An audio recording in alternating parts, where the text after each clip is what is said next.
It's very important when you are out to be able to find your way. And if you are a runner or a kayaker or any outdoor athlete, a lot of folks like to keep track of just how far they've gone, how fast they've gone. And to help do that are the folks at Polar, and Gina's here to tell us all about your brand new system. Gina, tell us about this G3.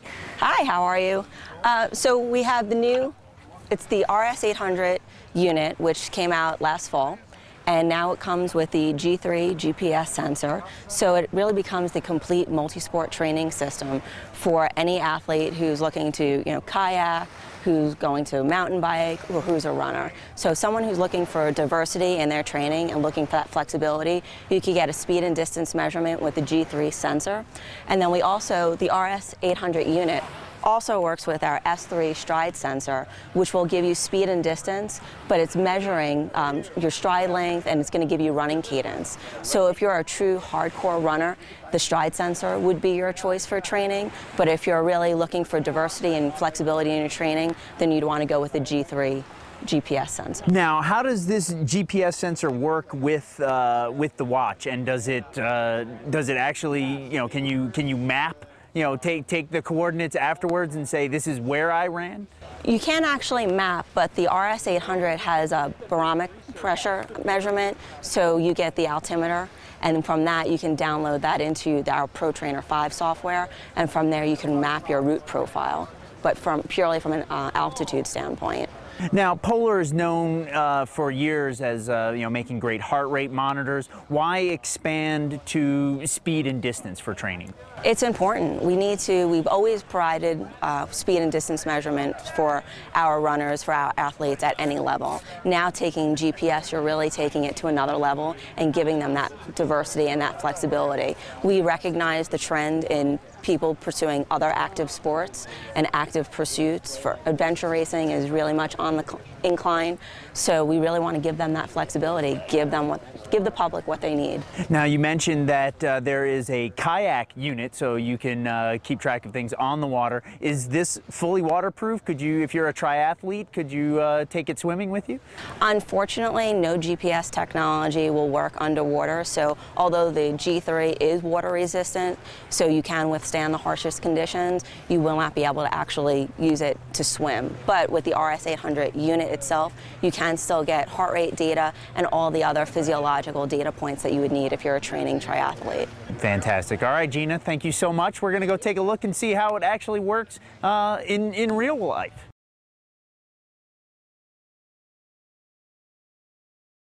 Now we're talking with Robin, and Robin, you can tell us a little bit more about this Polar system. Exactly how do people use all this information and use all this data? There's multiple of ways we can use information. Within the watch itself, there's 21 different views that you can see. There's 7 different screens with 3 lines of information displaying on the watch that you can actually customize through the software to display whatever you want to see. Things like pace, distance, your running cadence, heart rate, time in the zone, your lap splits, heart rate average. That's a lot of information for a small screen to try to keep track of. How do you keep yourself from, running into trees or, focusing on actually working out? Well, the great thing is it's continuous, so you can have an auto program start where it just automatically scrolls through the screens. So when you look down, look at the watch, glance at it, you can customize the screens to see, whatever you want to see. So as it's scrolling through, it's going to picture up cadence, pace, distance, heart rate. And then at the end, you can sync it back into your computer, run it through the software, and see exactly how you did on your workout. Exactly. And in the software itself, there's 4 different graphs you can have: a heart rate graph, a pace chart, time in the zone chart. So there's a multiple of ways you can view the information and improve your running. Okay, so that takes care of running, but as we said, it's also good for folks who are training out on the water. Exactly. With the GPS unit, we're utilizing the new Surf 3 category chip, which is the newest technology in GPS, which is going to give you a smaller points of intersection, so you're going to have much better accuracy at measurement, speed, and distance. As far as altitude, the watch actually has a barometric pressure sensor in it, so the altitude is much more accurate than some of the other competitors in the market. Okay, well, let's take a look and see how it works out on the water. Let's go. Who would use this? Really, any outdoor activist person. mountain biker, kayaker, runner, trail runner, pretty much anybody who does an outside sport is able to use the GPS unit and the heart rate function together. The distance and speed is not going to matter what motions you're doing. The intensity of the workout is what's going to vary. Obviously, if you're pedaling much faster and going much faster, then you're expending more energy, so your heart rate's going to be a lot higher. But as far as the motions and movements, in terms of GPS and speed, it's not really going to make an effect. The place where the running versus kayaking versus mountain biking can come in is heart rate functions.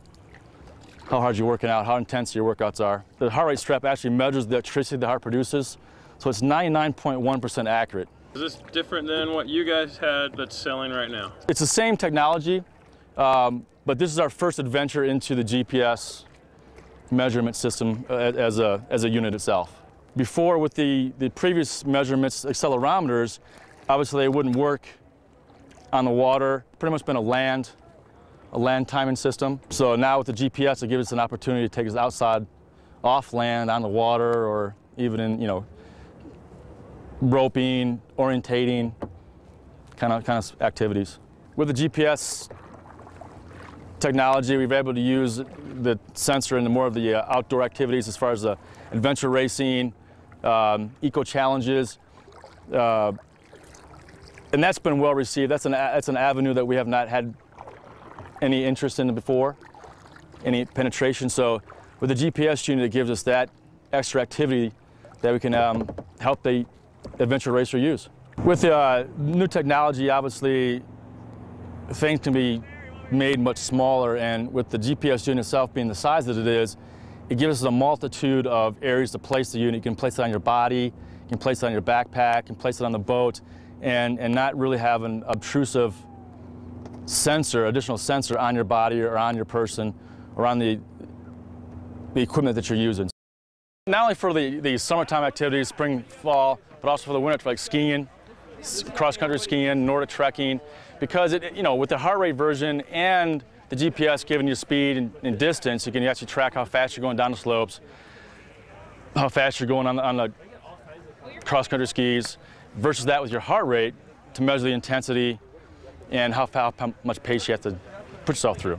With the software, you'll be able to see yourself as far as the GPS and the altitude combination, your slope counts, see the peaks and valleys, going up the slope versus down the slope, and the speed and the heart rate associated with those.